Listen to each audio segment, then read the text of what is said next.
वो कहते हैं ना, पिता और पुत्र, उन्होंने कांग्रेस का पूरी तरह से खात्मा करा। तो अब जो है ये चाहे कुछ भी कर लें, पूरी तरह से जनता ने इनको नकार दिया। ये तो नौटंकी पूरी तरह से कांग्रेस कर रही है, इसमें तो कोई शक की बात ही नहीं है।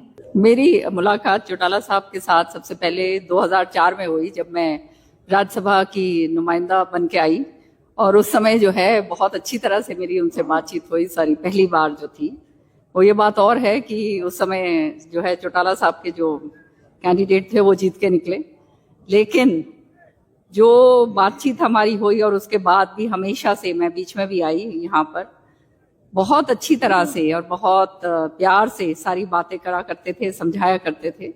तो ऐसा जैसे मैंने कहा कि उनके जाने से एक बहुत बड़ी क्षति हरियाणा की राजनीति को जरूर मिली।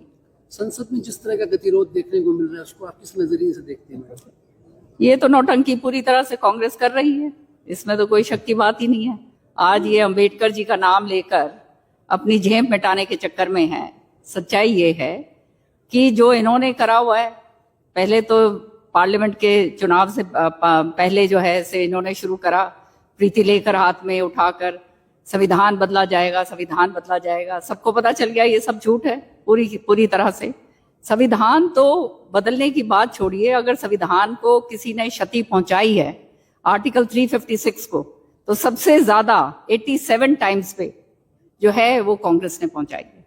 तो ये बातें जब ये करते हैं तो मुझे हैरानगी होती है। अभी रास्ते में ही मुझे कोई बताते आ रहे थे कि ये अब अम्बेडकर जी को जो है ये वहां पर ये बड़े बड़े धरने दे रहे हैं और सारा कुछ करने की कोशिश कर रहे हैं। जो रोहतक के अंदर जो है संविधान स्थल जो बनाया गया था, जहां पर उनकी मूर्ति की स्थापना होनी थी, वहां पे उनकी मूर्ति नहीं लगने दी। तो अब जो है ये चाहे कुछ भी कर लें, पूरी तरह से जनता ने इनको नकार दिया। अगले 5 साल तक बीजेपी सेंटर में और हरियाणा में खूब राज करेगी, कांग्रेस क्या करेगी?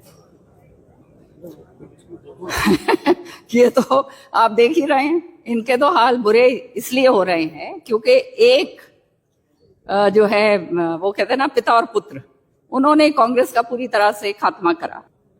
किसी और को जो है, जो भी होनहार थे उनको आगे आने नहीं दिया, उनको मारने की काटने की कोशिश करी गई, और जिसके कारण जो है सारे के सारे लोग छोड़ के जो हैं कांग्रेस को छोड़ के बाहर निकले।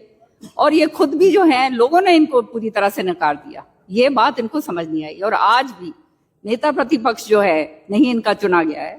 जब आप देखते हैं, आपने, मैं भी नेता प्रतिपक्ष रही हुई हूँ, और यहाँ पर एक सदन का पूरा जो है समय पूरा हो गया, सदन भी चला, नेता प्रतिपक्ष उसके अंदर कोई था ही नहीं। तो आप समझ सकते हैं कि जो है एक प्रतिपक्ष जो है वो एक बहुत मजबूत होना चाहिए।